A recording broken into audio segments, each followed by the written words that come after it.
What's up, you stinking bastards? Have the pleasure of talking with my mentor, David Thompson, today. So just going to dive into a few things, nothing crazy. Sit here and just kind of do like some table talk like we usually do.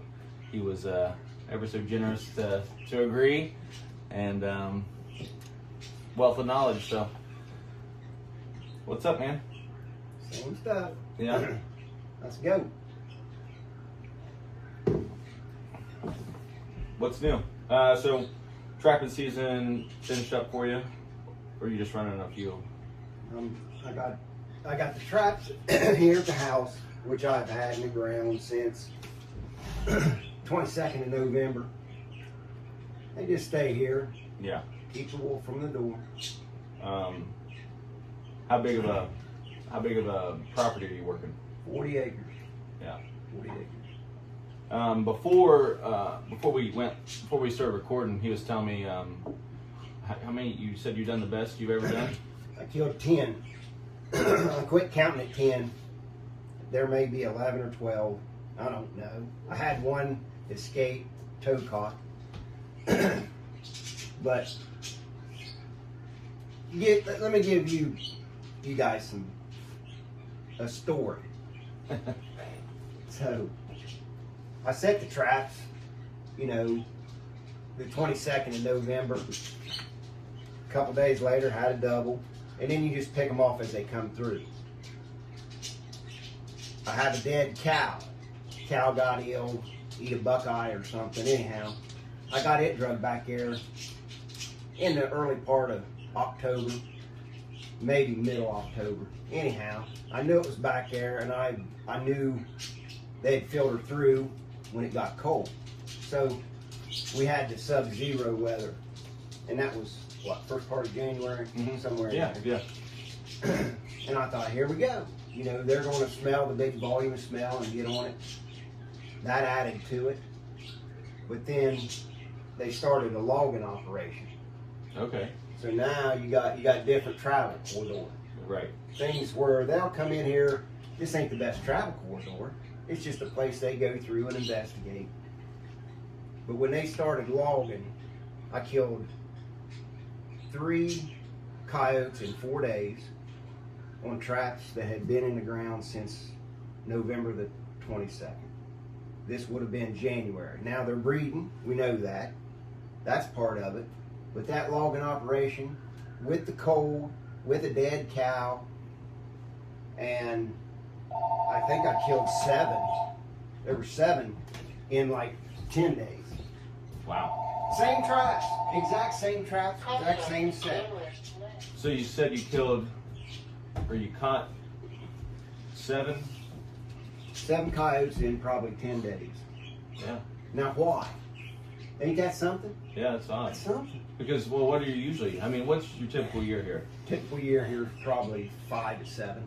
Typical. Best year I ever did here was 9. Right. And then, except for this year. Except for this year. And you're above double digits. And I'm above double digits. I'm at 2, 4, 6. 6 traps. Yeah. 6 traps, that's it. Right. And 2 of them haven't caught anything. Now, you want to know what kind of sets they are? What kind of sets I caught them in? Yeah, yeah. So Do tell. it's all dirt hole. It's all dirt hole. Or I kind of. Yeah. He loves them rock sets. Right. And I'm setting up there in the fall, and I'm like, look, there's a rock. I'm gonna make a rock set like Jim. Yeah. And I did. And son of a bitch, caught a coyote. Just like it's so easy. What have you changed up any of your bait, lure, or anything throughout this season? One thing I did was consistently, because I'm limited to 6 traps, 3 locations, 2 traps in each one. I stayed true to the exact lure bait combination. Muskrat in the hole, lure in the hole. No urine this year. You say, why no urine? Well, I'm in the cows. Yeah. They tend to get a little more nosy with urine. My cows pretty much ignore the sets after the first day or 2. They're nosy and they tramp around them. But I haven't had any cow stomps since the first 2 or 3 days. Right. and they graze every day. What kind of lure? Have you switched anything up? Used any new lure? Or? Yeah, I did. I got me some of that there Todd Stroker. I don't know the name. One of it's Body count? Body Count. Oh, it's the stuff, man. I'm tell you. Yeah, I know you like it. I think it's got urine in it. Yeah. Now I don't know that. I don't know what he puts in it. Doesn't matter. But he's a Pennsylvania guy, and I've told you before, I like to get lure that is made in the same geographical area. Right. And you say, well, why is that? Well, if you get out west, you got different humidity, and a lure that is great out west in that dry, semi-arid land that they track. Right. You dealt with it. Right. I haven't, but I think it's probably maybe too hot. You get a 50-degree night, and 80%, 90% humidity. What's he going to do? And I've seen it. They start way back there, about 30 yards, and shoulder roll that stuff. Yeah. Yeah. So I know when I went to the PTA, I told you that I was going to get you some stuff. Yeah. And you were wanting to try his product. Yeah. I got you the two. I got you the Red Fox Gland. Red Fox Gland. And the Body Count. Yeah. And then I used his ring burner. Is it good? Yeah, I really liked it. I mean, it's and you can put it. The way I did it, I took his recommendation was I took that 4-ounce bottle I got, I put it in an 8-ounce squirt bottle, Okay. and then I filled up the rest with fox urine, and then I could squirt it. Yeah. Less mess, less Right. Convenience. Yeah, convenience. All Convenience. Streamline it. Yeah, I'm all Get about fast. I'm all about Get that. fast. Go. Make more sets. So, did you just stay here on the home farm pretty much? No, I went to Hertz for. I killed 2 coyotes out there, and I did use the Red Fox Gland on one set. Next day I had the coyote. I mean, it was just. It's a crop change. It's a 4-lay intersection. And standing corn. And I said, oh, this is too easy. Right. And I caught it, and then a couple days later caught its mate. Yeah. And that was on the Red Fox Gland. Now I'll tell you what else I did with that bounty call, booty call, whatever. That's Body Count. Body Count. Whatever the hell it's called. It's the long, slender bottle, and then I got the short, fat bottle. That's how I look at it. I don't care. I know what I'm doing with that. So I'm up there at the bridge, and it's a straight wall. As you come out of the bridge, it's a straight wall going up to the bank. And I said, oh, hell, he ain't coming through here. He's going to hug that straight wall. But why would he want to hug that wall? Yeah. Because there's some body count. Yeah. Some body count over there. That shit caught a mink. Really? So it's good on mink, too. All around you little. Oh, you think he was just running that wall? No, I really don't. Oh, really? I really don't. I think that as he comes through there, and I don't know which side, because it's a relatively new bridge, that I ain't got figured out. The old bridge, I had it pretty well figured out. But when he comes through there, he's going to go out. He's not going to go out and up over here or over this side. I don't believe. So that little bit of smell, I think, enticed him. And of course, he's going to turn, and when he does, being a mink, he's going to follow that vertical wall. Right. Which is it's just the face of the bridge. The bridge is me and you, and it goes back through here. So he's coming out here, and he's going to go right down the trace. Yeah. Instead, he come out and went that way. Okay. Maybe because of the booty call. Maybe not. Yeah. Maybe. Body count. Body count. Body count. Booty call, body count. No, booty call is that crap that is made by somebody else. Yeah. Like it was, named. It wasn't very good. No. Nah, that's crap. Not that I really give it any kind of a try. I didn't have. You gotta have confidence in it, okay? Let's talk on that. Confidence in your sets. Yeah. Confidence in your lure. That's brand new lure. I never used it before, right? Right. Don't know the guy. Never talked to him in my life. You'd like him. I've read his stuff. Yeah. Around hat. Yeah. And he's competent. He's competent. And I thought, you know, and he's making his own shit. So Right. there's, you know, okay, guy that makes his own shit. Guy that makes his own stuff. And he's not distributing it out. Right. Right. Okay, when you distribute it out, what's going to happen? You're going to stretch it. You're going to stretch it, which means what? You're going to cut it. Right. Oh, I add a little more glycerin to it. Yeah. I add a little more glycol to it. I add a little more crap urine to it, or whatever. Yeah, And whatever. it becomes diluted. Yeah.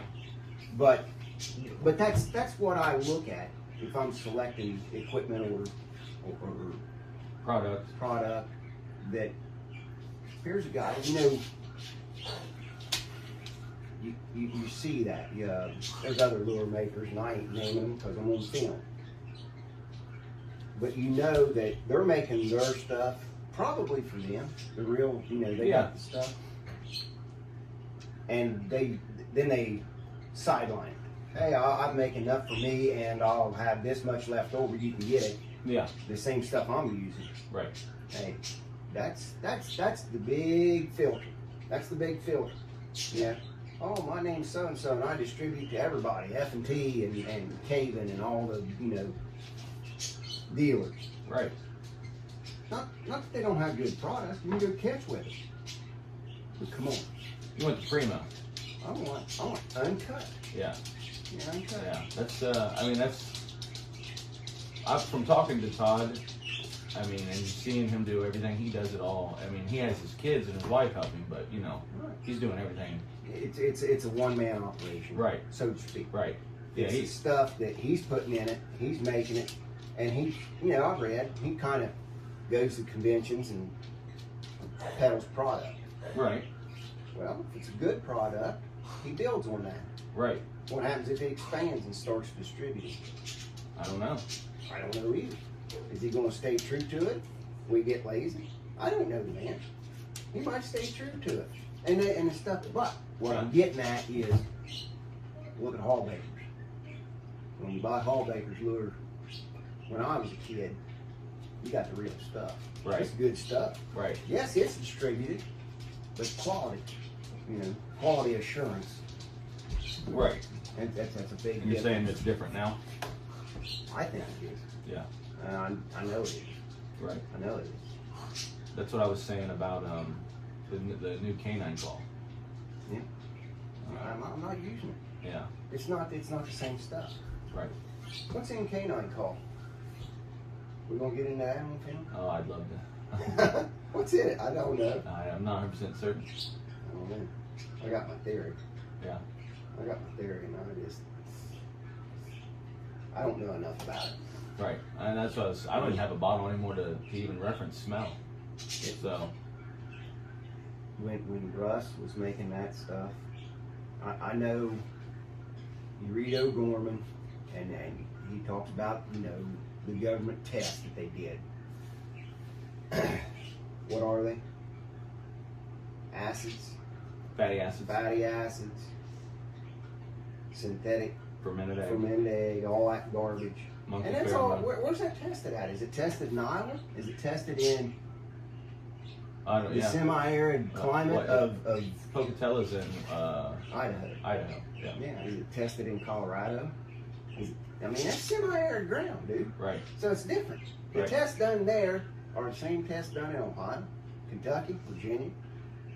Humidity? No. We're Yeah. different climate, and that matters. It matters. I don't care.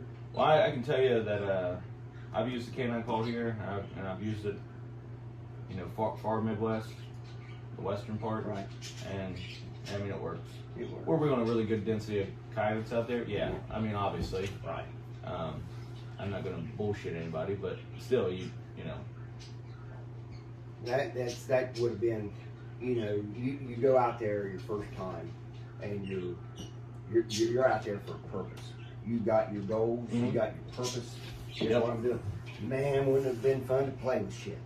Yeah. You know, okay, now I'm in this density compared to Ohio. What can I get away with? Right. Yeah. Yeah, What maybe can I get away with? maybe Crap? down the road. Yeah. Well, I mean, I pissed in a set Yeah, I've seen that. and caught. I mean, and then guys are saying, piss is piss. It all amounts to ammonia. I didn't even comment back to it. I was just like, and he's like, I'd be more worried about my boots, and well, my boots were right there by the set too. And I see people every day. Yeah, I don't. I mean, I don't believe in that hocus pocus crap. It's really. Well, you know your camera people that are watching. Yeah. You go set a trap on the sign. It's the same crap everybody hears. You find, hey, there's coyotes going through here. You set the trap there. You make a good set. You use a good bait. You're going to catch it. Right. It's an animal. Right. It is not difficult at all. You want to get a big number? Go do it. Go do it. Go do it 20 times. Right. Yeah. You'll catch 20 maybe. Right. Go do it 30 times. Go do it 100 times. Go do it 200 times. Right. So, kind of to segue in, I pretty much know the backstory on you, but you want to dive into that, or do you want to? It's not really super. I don't really, when I'm listening to a podcast or something, I don't really care to hear the backstory. Right? I don't give a shit. Yeah. I mean, You want to know who I am? Come see me. Yeah. I'll talk to you. You can come in here at the kitchen table and talk traffic. But you started young. You trapped. Yeah. Went to the Army. Yeah. That's. When you're a kid and don't have all the distractions, distractions being sports, which are, we didn't have 6th grade basketball or 5th grade basketball. You played in the neighborhood. Well, you grew up in Holly, you don't have a neighborhood. Right. And it was cheap entertainment. It was YouTube. And that's, when you get out there, that's the big thing, and you'll hear that on everybody's backstory, is they started. And you go up the creek and you make your set, and there's some coon tracks, oh boy. Yeah. And I started trapping muskrats. Oh, yeah, but I missed it. Yeah. I missed him. He come by here and he didn't go in. What do I got to do? Right. Well, you figure out you got to use bait. And then he slid by my trap. Well, you figure out you got to neck him down. That's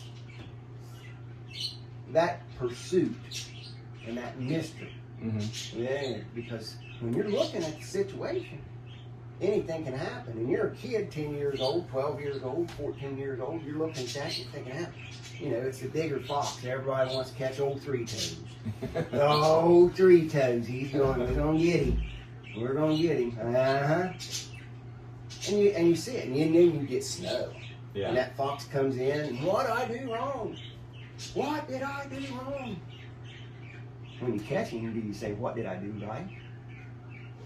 I don't know. But that's, it's all those, it's competition. It's me against that critter. Yeah.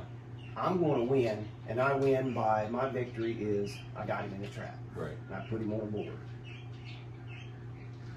And when you miss, and you know they were there, and the sign's there, and it tells you what happened, or maybe you interpret it, try to interpret it. That's a driving force like nothing else. Like nothing else. I'm going to do it. You get on a basketball court and you see them sons of bitches over there, and you're like, I'm going to score 20. Yeah. You ain't going to stop me, boys. Right. And then they got some guy that's pretty damn good, and he's giving you fits. Are you up for the challenge, or do you quit pout? I'm always up for the challenge. Yeah. You try to. You do your best, and that's all I'm competitive. I think you're like loudly competitive. Yeah. I'm quietly competitive. Yeah. I'm gonna beat your ass. You ain't gonna know it. I like to let them know that I'm. Yeah, I know. And that's okay. It's personality. But that is the big when you got. And it starts young. You see your grandpas and your uncles and your older cousins, and they're going out and they're bringing in these exotics. You don't get to see possums and mink, muskrats and coons when you're a kid.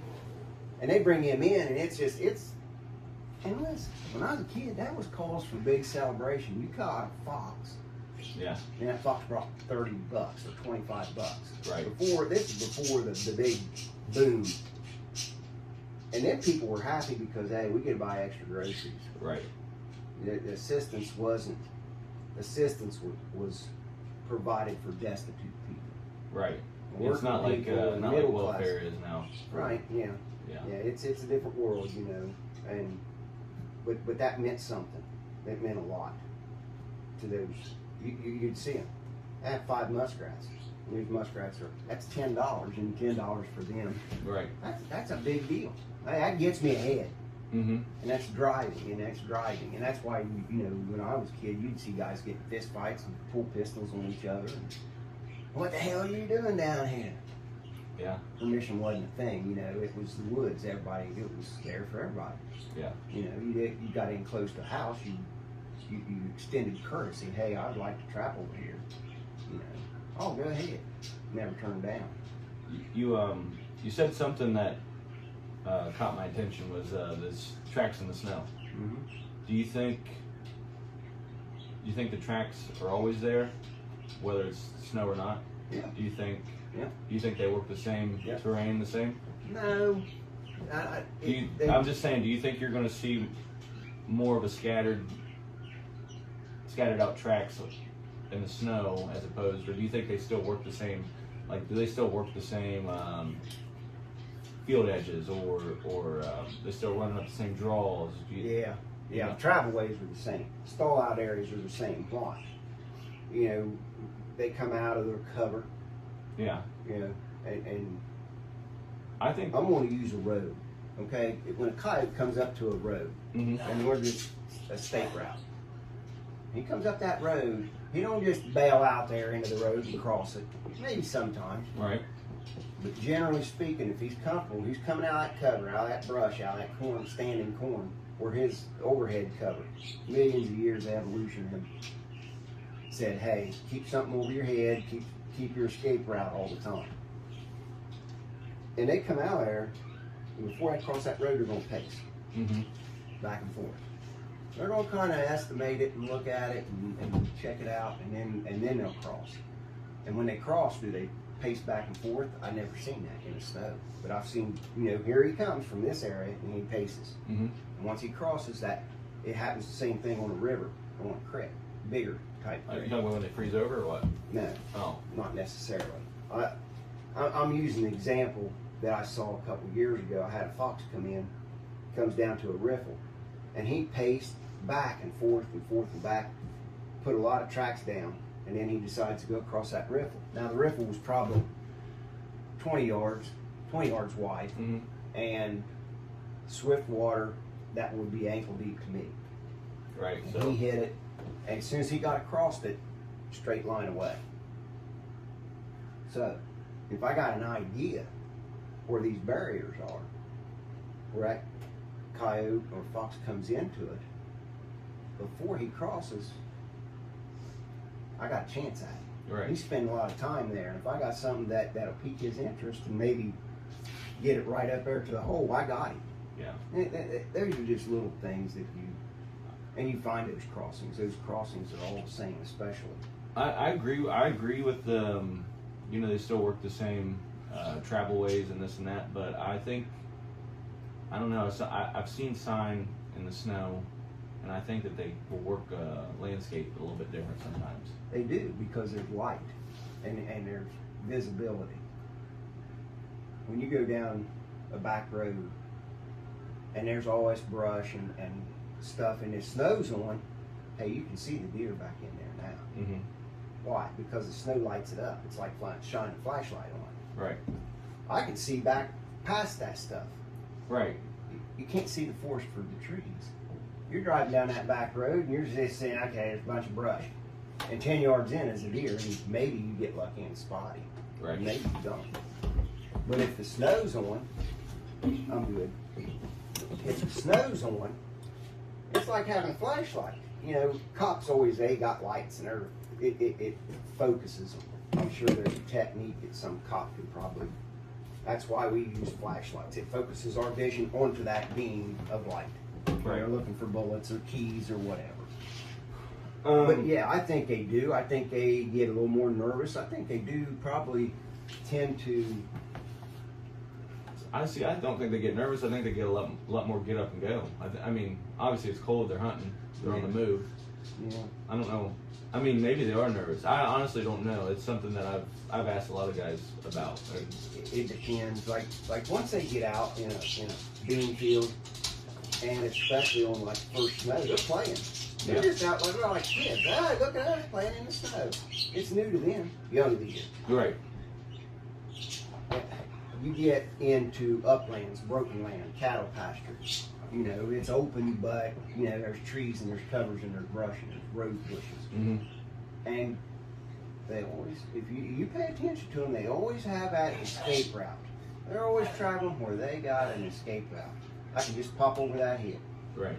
I can just go down that draw. Right. I can get in that timber. I can slip down that drainage. They're sneaking little bastards when you track them. And I see that. And so when there's not snow, do I set similarly? Yeah. You know, Yeah. But they react and they act different in the snow, and the snow changes things. Just like this set I was talking about in the beginning, that caught. It caught in the snow. I knew the snow was coming. It's cold. Right. I go through, I say, okay, we had a big rain. Was it before the front or after the front? After. We had a big rain front. And it comes through, and and those sets had set for a time. Yeah. So I actually cleaned the dirt holes out. They had water had gained in them. And here's something, I'm gonna say this about dirt trapping, because we all in the mid-Atlantic, we get water. And that water gets down in your hole and you think, oh hell, it'll dry up in a couple days. And it will. Or I can drain it and all this other bullshit. You got your lure and your bait down in there. I think you get, you get those warm rains. Mm-hmm. You either get earthworms or decomposition, dude, it fucking stinks. No, I mean, it's awful. I cleaned those holes out and it just smelled like rotten night crawlers. You've had a couple night crawlers. Yeah. In I know what you're talking about. And it stunk, and I'm just flinging it. I don't care. Look, you want to roll over there. Right. But I cleaned those sets out after that rain. New bait, new lure in it. Because I know it's getting cold. It's going to get down below 0 wind chill and down into the single digits. I cleaned out, put all fresh stuff in there. I actually put a little grass in there to somewhat insulate the cold air, the frost from getting down in there. That was me preparing. Okay, I'm ready. Here comes the cold. We didn't get the snow at first. My sets are ready to roll. Hey, I got one. Here comes the snow. It just covered everything, you know. Skip of snow or? No, probably 3 inches. Oh, okay. I remember when we had that 3 inch, that 3 incher that came through. And it was cold. And that changed. I mean, that's that trap circle. I've caught, and I'm referencing the one trap back there. I had caught a fox, a coyote in that trap in a pasture field. Had never moved it, never took it off the chain, brought it back to the circle. It hadn't really destroyed the circle. Caught the one in the frozen ground. Of course, it don't destroy nothing. And then we get the snow. And it was, you know, I checked it that next day and everything, and I'm like, you can't even see the trap circle. Right. Yeah, it's like, I'll get one here. And I did. That was the one that pulled out the sun. You towed him? Towed him. Did you have to tow in the trap or? Yeah. Yeah. Yeah. Old 3 toads out there. I'm gonna get him. So, you know, you were talking about you set the same, relatively the same in the snow. Yeah. Are you using the same? Are you using any different bait, lure? No. Nothing. You don't throw nothing loud. Every year is so different. You're not putting down some caster or. Sometimes. I mean, I know what you. I know what you do. Yeah. I was really playing. I wanted to check out this lure that I was using, and I always use muskrat or deer. Yeah. It just I'm a firm believer in bait. Whether it's commercial bait, whether it's natural bait, I want that bait in the hole. Right. I guess that works on the greed. Right. You know, what is a lure? you know, a fishing lure. When we lure, we entice that animal, that fish, to come here. Okay, I got him there. Now what gets him to work that set? Does the lure get him to work the set? Or does the bait get him to work the set? Does both get him to work the set? Maybe. But I have run that gamut years ago. It was, well, I only use lure down in the hole, a little bit of lure and maybe some urine, and I don't catch as much trash. Right. And I bought into it. I was young and stupid. Oh, I don't catch as much trash. Bullshit. If you set close to the brush, you're gonna catch trash. Yeah. If you set close to the dump, you're gonna catch trash. I've tried to tell a couple guys that have asked me questions. They're like, they're sitting right up on the field edge. I'm like, dude, I said, you gotta get away from the field edge. Well, these traps back here, these 6, and that's what we're referencing here. The one is set up here on, I call it the coyote mill. I kill coyotes there every year. Right. They come out, it's a stall out area. It's a high spot. They come out of the brush and they're looking down in this hollow and they're saying, what's down there? And they're testing the wind. They're testing the sounds. Mm-hmm. They're looking with their eyes and they're saying, hey, which way's the best way to go? I'm stalled out here. Oh shit, what happened here? Right. You know, and I get it. But it's close to the woods. And I caught possums. Right. The 2 at the gate, a little too close that I like, but it's that funnel effect. All things, the ridge road comes down here. Mm-hmm. This fence line comes down. That fence line comes here. There's the gateway. They're coming through here. I've lived here for 30 years. I know where they're going to go. Right. But I have to contend with the possum catches. Is it a pain in the ass? That's all it is, a pain in the ass. Yeah. You know, you got to remake the damn thing. You can't just walk by and say, good to go. Empty, Right. good to go. Right. No, not empty. Cracked, silver belly. So you talked about catches and remakes, and you always just remaking the set, or make if you got a fresh set there, you just let them ride. I've always, it depends, and everything is dependent weather. You catch a coon in a corner or out on the edge of a bean field, and he tears the hell out of it. You got an inch rain, it's a muddy, sloppy hole. Yeah. I don't have as much confidence in that as if I take the trap, bring it out, move it 10 yards away. Yeah. A coon circle, I'm not going to set right on that circle. Now, if I got a coyote and he's a mud ball with eyes, I might get in there pretty close.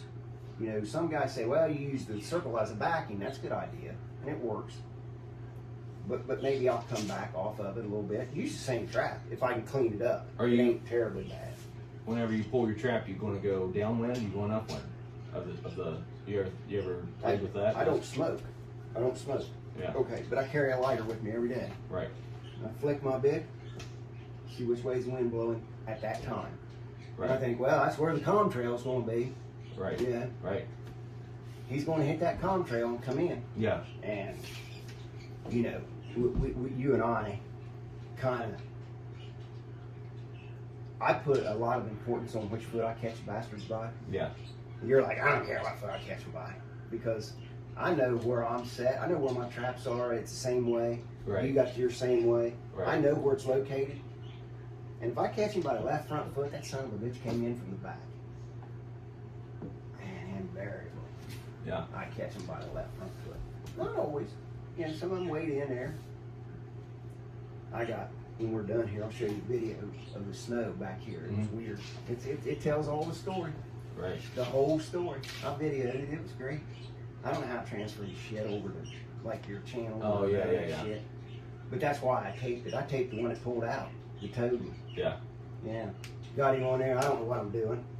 I'm technological. Oh, I remember you telling me that. It's great. I'm like, oh, I don't know if I got that or not. Big puff of snow, and he took off. Shit. Oh, well, remake it. Next day, bam. How about that? 2 in a row. Well, not really. You didn't catch all 3 toads, though. Oh, well. I know. If I didn't scare the shit out of him and move into fucking Portsmouth or something. I don't know. Did you catch many?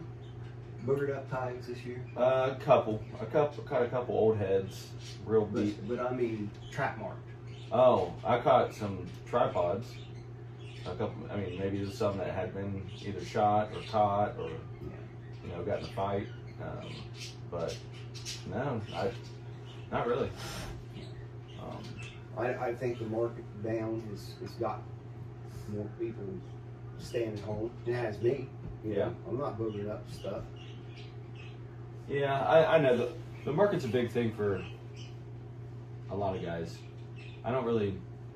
I like to get out there and do it.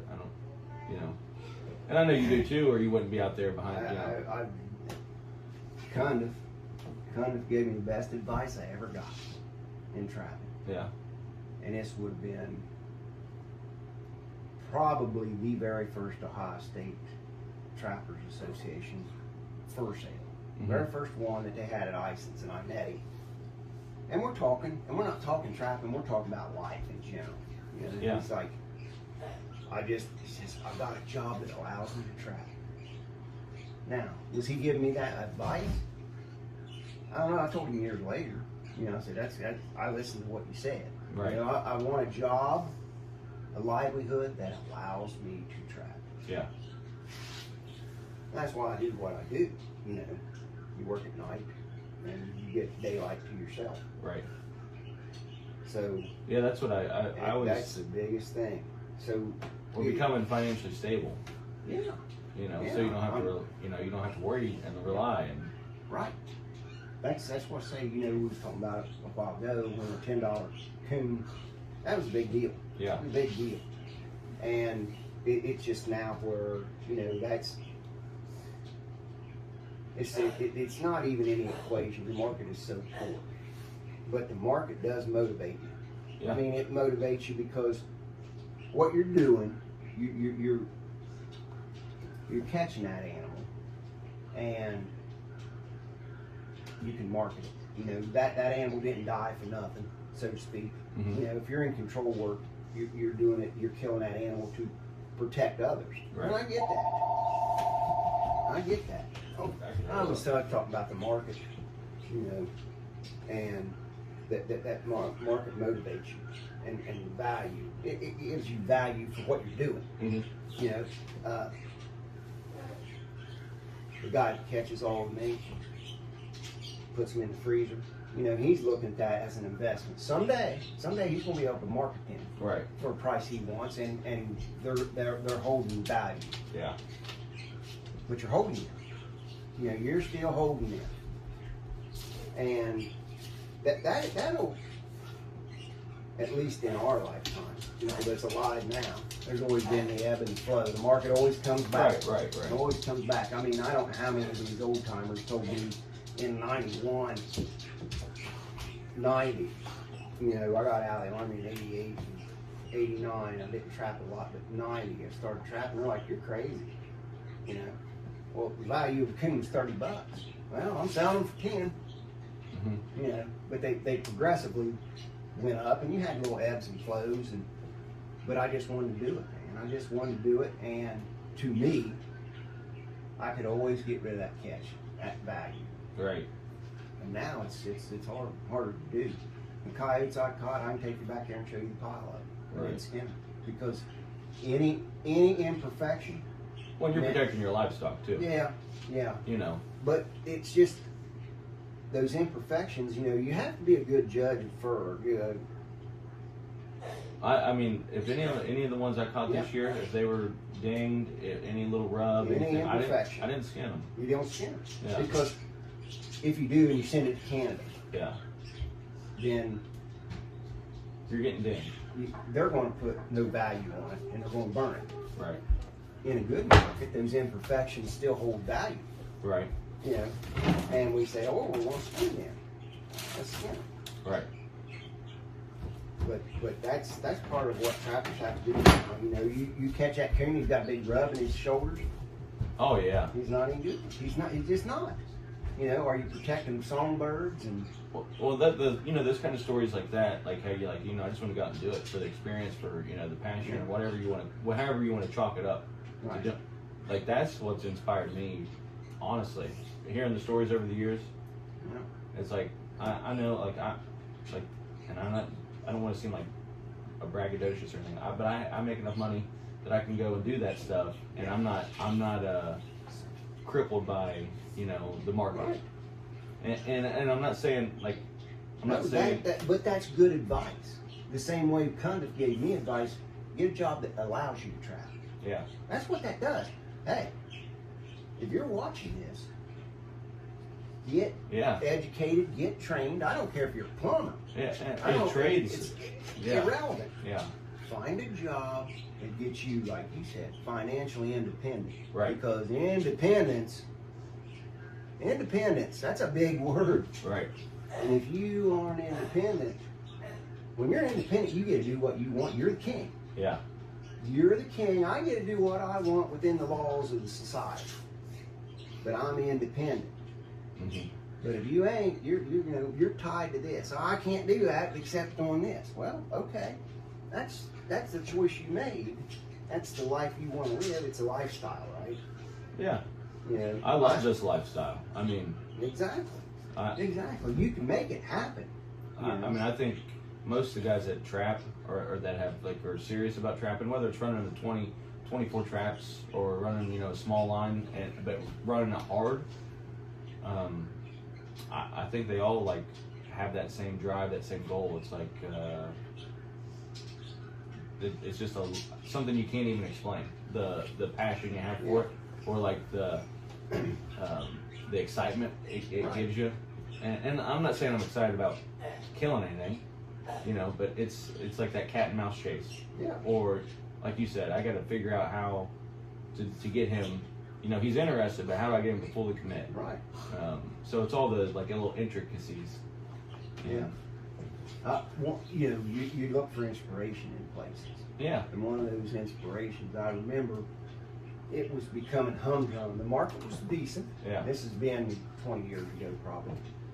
And the market was pretty good. Not too bad. But year after year, okay, same crap. I'm going to the same properties. Yep. I expect to catch this. I'm going to set up for that. I'm going in it. It becomes drudgery. Well, that's not fun. No. But it's who I am. It's who I've become. And Thad Sherwood was working at the A plant. And he was working these long shifts. And I remember he's like, I don't care if I got to get up at 2:30 in the morning and I got to be at work at 6 and I'm going to run for 4 hours. Right. And it's like, to your point, it doesn't matter if he's got 5 or 6 or 7 traps or 12 traps in 5 locations, whatever. Right. He was trapping. Yeah. I got news for you. He wasn't motivated by money or the market. Right. He was in pursuit. It was a passion, and I thought, to draw inspiration from that, I said, God dang, man, here's a cat that's going to put 12 hours in that A plant, And then and 4 hours in the dark. Right. and And not counting what he has to do after. Yeah, he's got to be exhausted. Yeah. But it's a good exhaustion. Right. You feel good when you're that exhausted. That's people.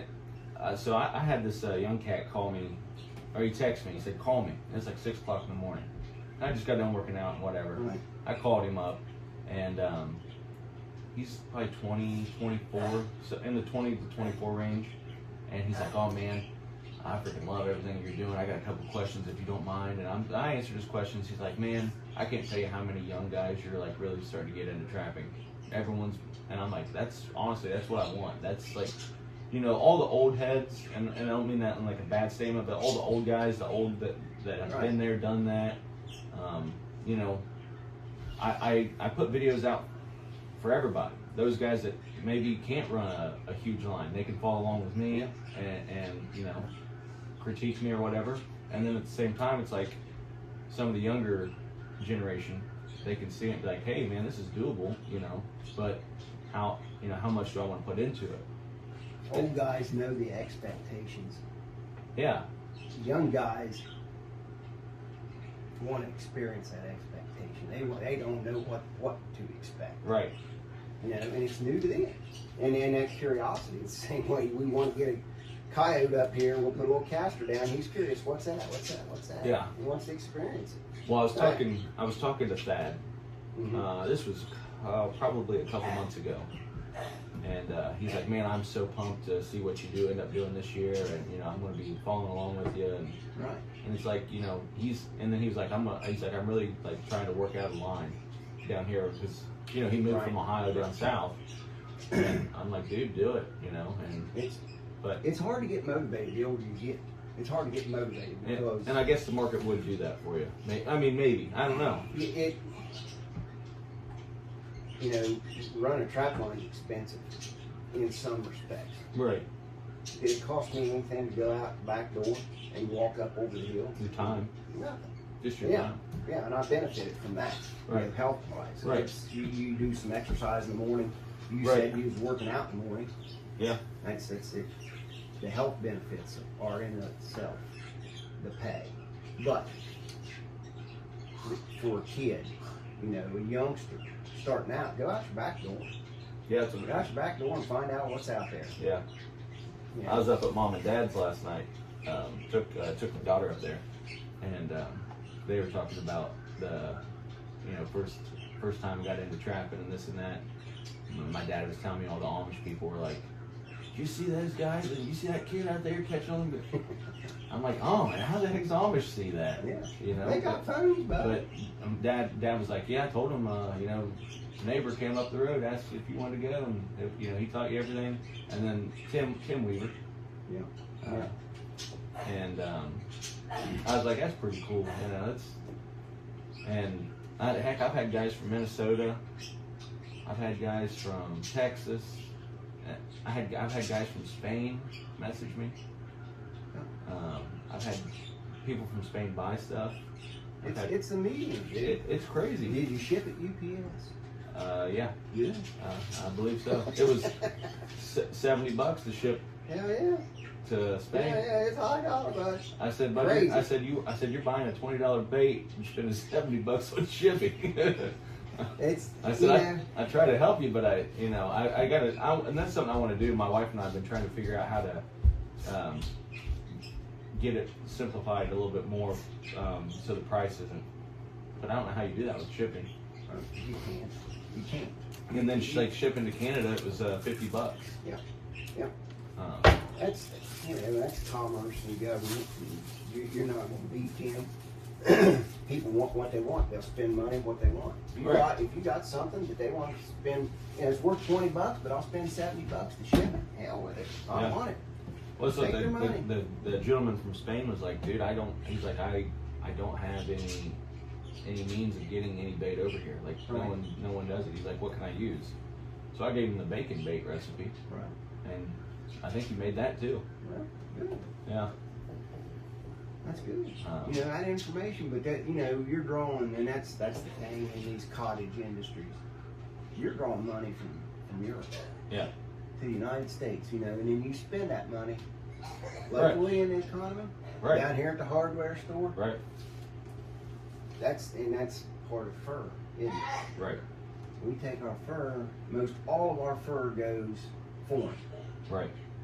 That's $4 coming in, and no one gives a shit about that. The politicians, because it's insignificant, but it's not.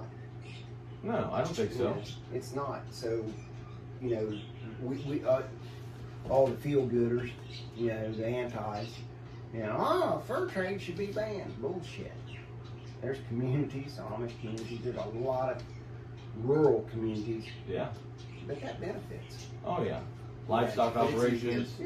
It's easier to say, well, you know, let's promote the deer and the turkey. Yeah. Oh shit. We're getting into politics and it's crap. Yeah. Let's get on to something else. Yeah, I know. Well, you went down that road. Well, I know. I was about to ask you about tariffs and all this and that. I was like, we better not go down. That might be a different conversation. I was at the state panel Monday from 9 a.m. till 7 p.m. and it was crap. It's all politics. Yeah. Yeah, I don't think it'd be. I don't know. I don't need you blowing a gasket on me. Do you want to stay in the canine world, or are we going to dive outside of it? I do. I mean, honestly, it's Just general purpose. yeah, it's whatever, and it's But that goes back to what I was saying. Those kids that I use the term kids. Let's just call it young trapper. right. A young trapper, whether he's adolescent or he's 22 years old. The guy's 22, got a baby, got a 9-to-5 job, but he wants to trap. Mm-hmm. That's a really nice little escape from your 10 traps. Always wanted to do a thing like 24 traps. What can you do? What can I do with 24 traps? Yeah. Give me 24. Now 24 canine or do a mixed bag? Mix it up. 24 traps. I got this thing I'm not going to do it on camera, but I proposal for you. Okay. It's pretty cool too. I've been giving it some thought, but don't forget to ask me about that. I will. But you can't feel insignificant. When you show up for sale and you got 6 coons, 1 mink, and a fox, Mm-hmm. and you're looking over at that pile, that guy caught 50 coyotes, that guy caught 100 coyotes. So what? That's what he did. He had the time to do it. What did you have to keep all that noise away from you. Yeah, you can only control. Screw you guys. I'm doing my thing. I'm going And trapping. my thing is I caught 6 coons. I feel pretty good about me. Yeah. And we get back to what makes us who we are. It's that young trapper that goes out there and says, hey, I caught 6 coons, but it was, I got dug up twice. Right. I learned from it. Now next year, who am I going to catch? 12? Right. Because I learned something. Wait till next year. Huh? How many times you heard that? Oh yeah. Wait till next year. Hey. Because I just got a whole bunch of information this year. What do you always say? Hope springs eternal. Hope springs eternal. You Yeah. wait. But that young guy that called me, he's like, I started out trapping, and he's like, I started following your stuff, and he's like, man, I'm like caught 30 coyotes already this year. I'm like, that's what it's all about, bro. Getting out there and doing it. And he's like, I'm not even, I'm running this. He's running the Dukes. I said, it's great trap, great trap. And he's like, well, what are you running? I said, this is what I run. I said, but if you only want to run the Dukes, run the Dukes, because they're a good solid trap. I just switched over.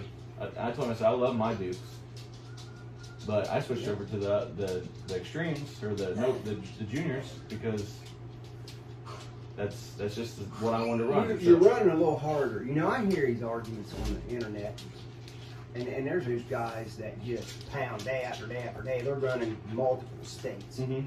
They're doing livestock protection, or they're when the fur market's up. They're producing. Right. Well, I understand they want a good quality trap.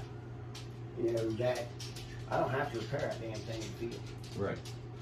I don't have time to bullshit around, bending jaws and doing all the garbage you have to do. So they go a little better, a little higher quality. Each catch matters.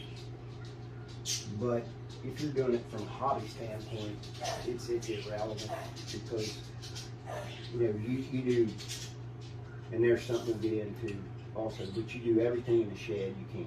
Yeah. Everything off season, you get all that shit ready, and you go out there, and my trap's ready to go. Come November the 10th, my trap's ready to go. I don't care what kind it is. I stick it to the ground, and I catch my catch, coyote, coon, and it's in a dude. Right. La-di-da. 9 times out of 10, it's ready to go. Right. I got these Bridgers and Northwoods and Dukes, and invariably I'm bending the dog ones. I carry an extra dog in my snuff. Right. Just because. But so what? Bend it. It took me less than a minute. Yeah.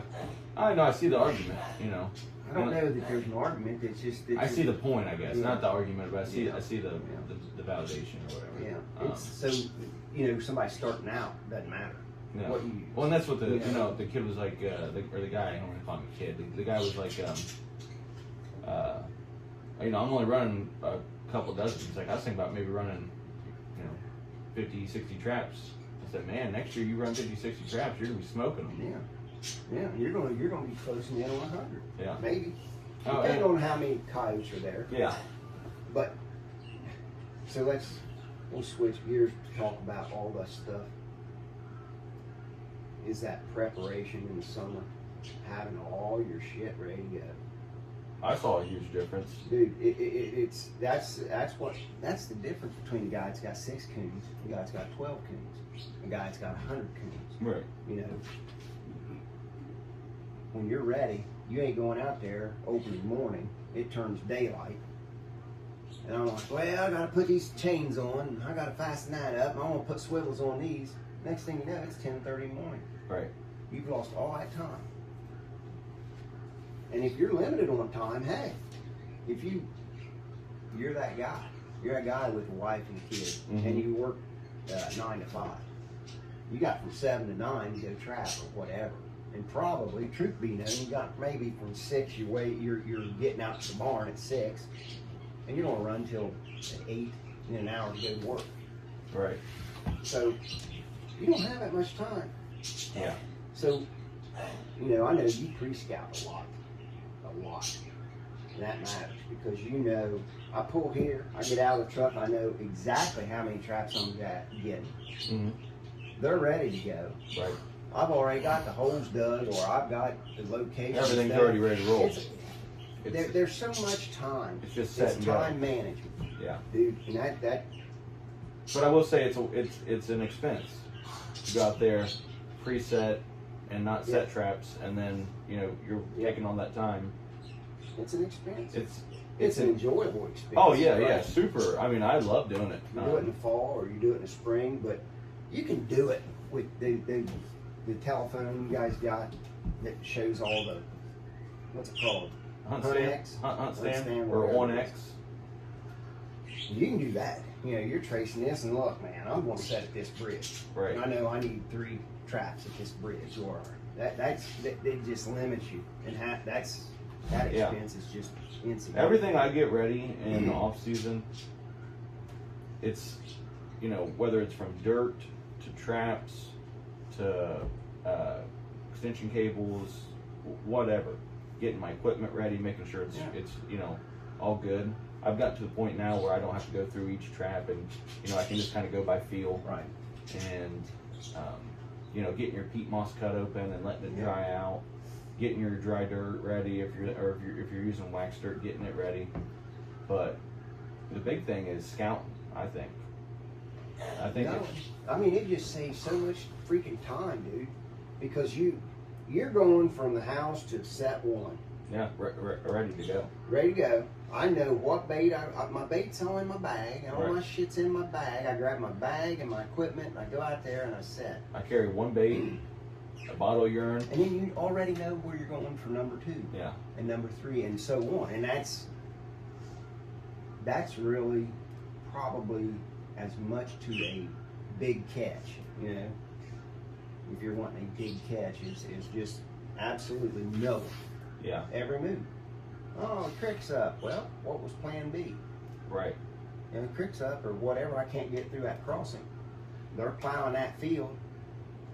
Whatever. Yeah. Logistics, the logistics part, which it's you've helped me with that. I live it. Yeah. I live it. That's where the world I'm in is. Carmen in his book, Foxes by the Hundreds. Yeah. Talks about saving 20 seconds here, 20 seconds there, and that's 2 minutes at the end. Right. Oh, that's no bullshit.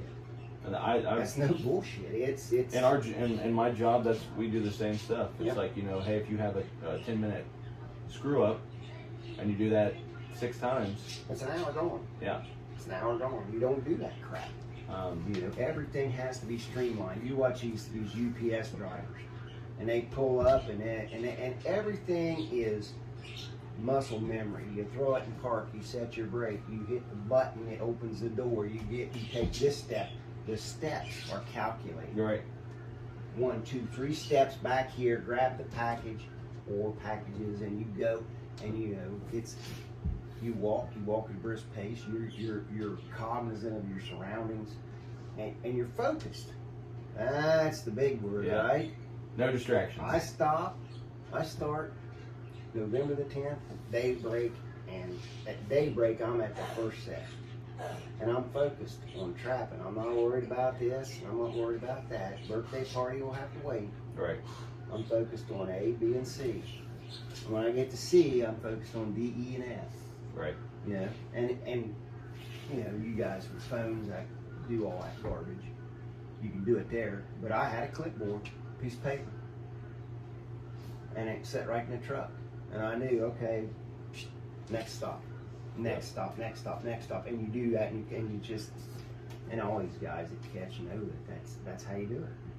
You got to do it. Yeah. It's accessibility. You make yourself accessible to certain areas. You just keep going. Yeah, I'm gonna make some. I'll get you some. Put a spoonful of sugar in it too.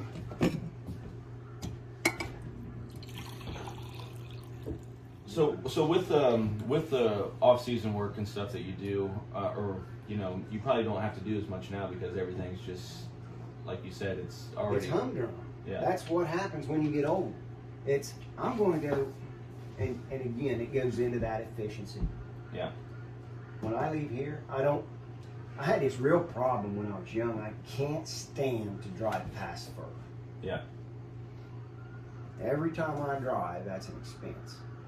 Okay? It's not just gas, it's an expense. And I'll set my ass in a car, truck, whatever. Right. And I cannot stand to drive by fur. And it was hard for me to say, look, you're not driving by fur, you're going to fur. And I still have trouble with it. I drive by that bridge, and I know damn well I can put a mink trap down there, Right. and I'm going to catch him. I might not catch him today, but when he comes through, I'm going to get him. So I got that trap down there, and I got to look at it every day. I don't want to drive past that fur. I want to, but I want to make myself as efficient as possible. I don't want to waste a bunch of time going under that bridge looking at an empty trap that I know is going to be empty for 10 days, and then I'll catch a mink that travels through there. Or I'll set this one little old dry draw. Every time I coyote trap, I set this little dry draw. I know I'm going to catch possum the first night, but then I'm going to catch that big wood coon. You know, that old boar coon, that's his travel way. Right. Every one of them figures it out. I don't know why, it's just the way it is. I've trapped that shit since I was in the 8th grade. Right. And they all come through there. But while I'm setting my coyote traps out there, it's easy for me to look down there and say, okay, I got that big coon. Yeah. And I catch him every year. Every year I can catch him that I want him, that they're valuable. Well, that was that was the thing that I kind of sometimes struggle with. It's running my coyote line, and I'm passing up all these culverts, bridges, when I could just set a mink set in there. Yeah. And like I said, you're a specialist. Yeah. And when you're a specialist and you have this goal, at the beginning of the season, you set a goal. Right. And your goal is, I want 100 coyotes as quick as possible. Right. You can't be dicking catching that coon in a dry draw. You can't catch that mink under the bridge. You got to get, the time spent doing that is time spent making one more coyote set. Yeah. Which goes to marginal locations, and efficiency. Those marginal locations, there's a corner, there's a big elbow sticking out there, and I can catch a coyote there, but you know what's down here, and that coyote's going to pass through there once every 2 weeks. Yeah. And I can catch one there, I can, but it's going to be 2 weeks. Or I can go down here at this gigantic 4-way, set 4 traps, and kill 6 coyotes in 2 days. Right. Do you drive past that to get to the next 4-way? I have. And that's I know. I've saw where your personal improvement. I watch it. Yeah. I see where it is. I'm not sitting on that clay bank over by that honeysuckle thicket Right. down on Joe Blow's place. You'll catch a couple coyotes there, licey ones. You know where I'm talking about. Yeah. Oh yeah. You can catch coyotes there. But if I go here and I get on this draw with that dead pile, Yeah. I'm gonna catch 7 coyotes in 2 days. Right. Or I'm gonna catch 5 down here in 10 days. Right. Yeah. And that's the difference if you want to go from you know, we're going on stages. You know, you got a young beginning trapper who, you know, their goal was 10 coons or 10 coyotes. Right. Cool. Then you get to the guy that, you know, consistently catches 50 or 70. You know, that's good. You know, he's got 2 weeks, he goes out and he kills X amount, and then he sprinkles in some, and at the end of the year, he's got 70 coyotes. And the dreaded et ceteras. Right. It's still great. Yeah. And then you get into specialists, and you just keep narrowing it down. How good can I get? And that's what, you know, we've sat here at this table and said, look, you got to drive by them. Yeah. I don't want to give up that property. That's property I love to trap. There's some feeling about that. You know, I trapped there with so and so, or I did this with such and such. Right. You know, or my wife caught her first bobcat there or something. I caught one of these down there. Whatever. But it's, you got to go where the density is, or where the highest density of your catch percentage is going to be. That's my opinion, and that's my style of trapping. That's fine tuning it. It's fine tuning it. And when we went out west, I did all the mapping, all the logistics. Right. I did all the set locations, or found, you know, got them GPS on the map even before we went out there. Yeah. And I knew, and dude, I was going through, and like 91% of the places that I picked caught. Unreal. I mean, and that was multiples or just caught. Multiples. Dude, there were like, you're dumb if you set one trap out there, in my opinion. Right. You better set 2 or 3 or 4 or 13 or 16. 16. Yeah. But it's like it was like you saying about that big field. Yep. With those all spokes. No, I'm talking about all those coyotes you were talking about. You asked me if I saw that. Oh shit, yeah. That video with those coyotes beeline back and forth in that field. What the hell would you do if you was in this population like that? I don't know. I mean, dude, you know, you're out west and you see that type of density. Yeah. And then you see video of that kind of density. It's like, what the hell? It's crazy. I mean, it's hard to believe that there's that many animals out there in different places. I mean, out there we were on a ranch. We were on one of the ranches. It didn't have a compost dead pile, nothing like that. It was just a ranch. And the guy's like, yeah, man, it's not nothing for us to see 8 to 10 coyotes coming down this. And it's like, what the hell, man? Like, you never hear that back in Ohio. Right. But kind of going back to, you know, the guys catching, you know, handful of stuff or a couple dozen, and the guys catching hundreds and 500s and thousands. I don't, you know, and I said this in one video, it's like I used to be the guy that wanted to chase after those other guys. But there's so many good trappers out, like all across the nation. Like, yeah, and it depends on where they are, what they do. You know, the guy in Iowa is a coon specialist. Why? Because he got coon to catch. Right. And he killed 1,500. But it still takes a lot of hard work and determination, dedication. Yes, planning. But like, you know, even if you strap it down and just say, okay, for canine guys, like, I always wanted to be the best canine guy, but that's so, it's so arbitrary. Yeah, because there's so many other guys out there that want to also be the best canine guy, and there's guys that trap all year round. There's guys that trap for pay. There's guys that, you know. So I'm not. I don't want to be. I want to be the best that I can be now. I don't want to be the best that everyone's like, oh, no, I just want to be the best that I can be canine trapping. Right. It's the game you play. You hear me say that all the time. It's the game we play. I play the fur game. Yeah. I don't cut off stalls. I don't make wood. Right. I ain't cutting peanut butter off. Yeah. I'm there to catch fur, skin it, prep it, sell it to the raw fur market. That's my game. Mm-hmm.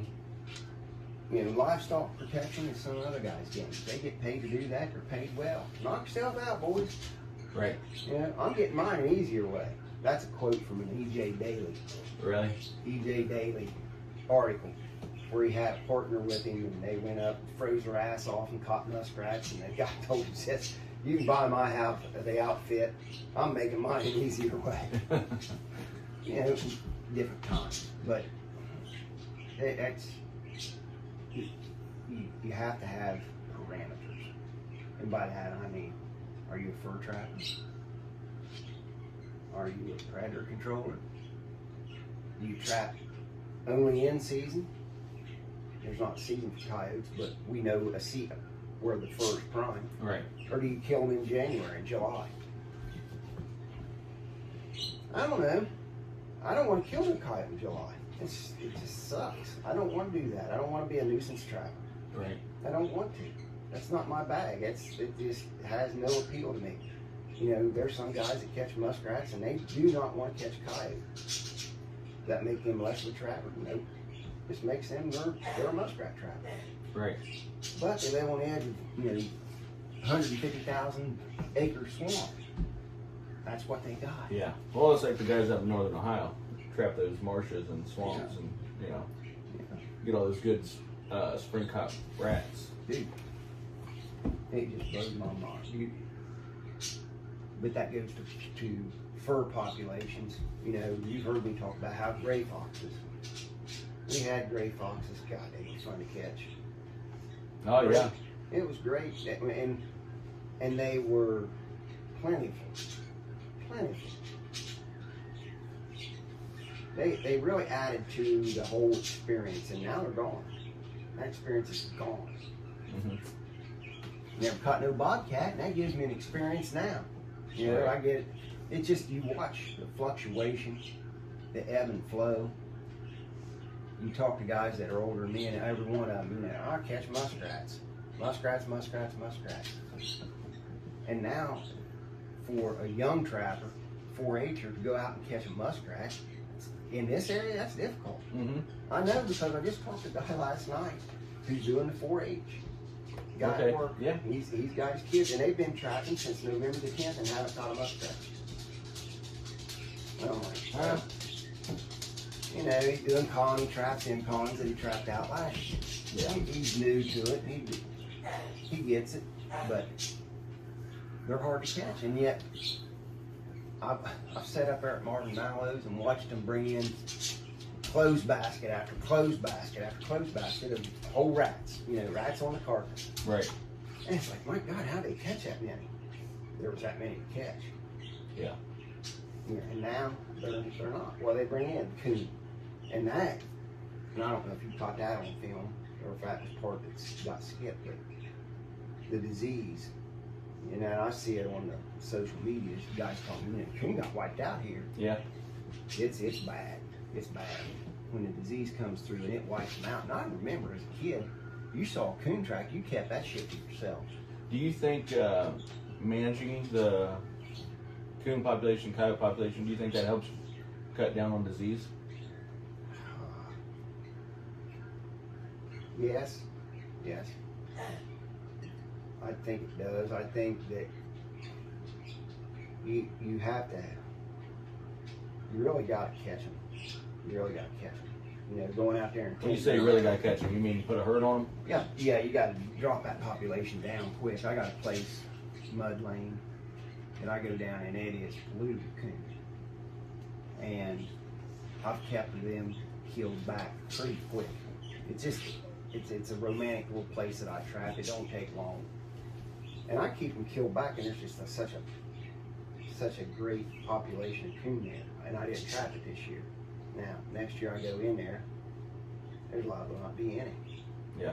Because it just takes one diseased coon to get in there, and it's going to happen. Right. It's going to happen.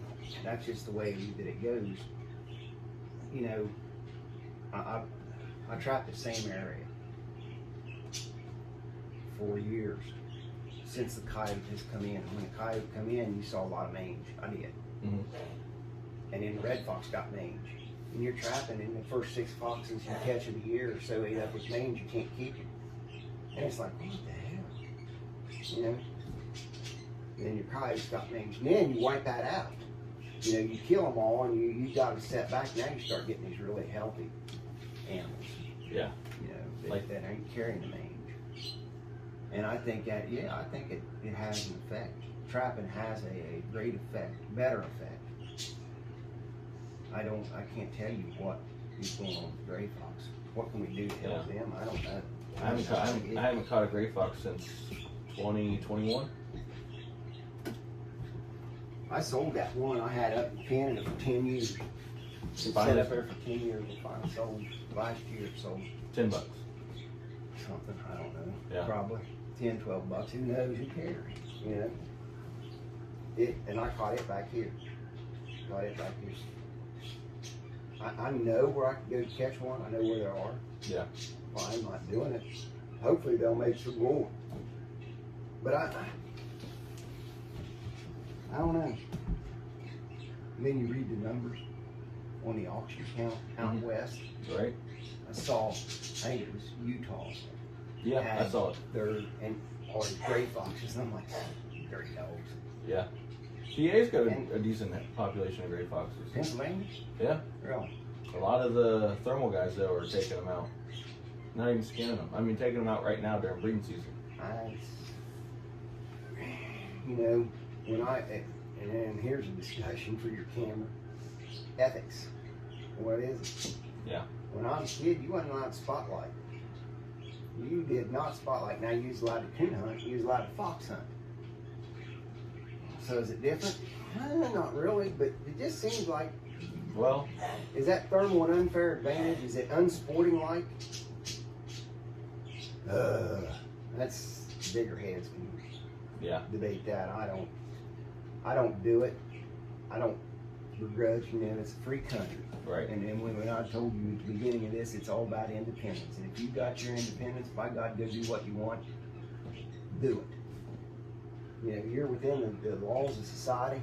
Knock yourself out. It's free country. Yeah. Well, maybe we'll talk again in a couple weeks. We can go over maybe some other stuff like ethics and dive into a couple of different do's and don'ts or Maybe. trials and tribulations. Yeah.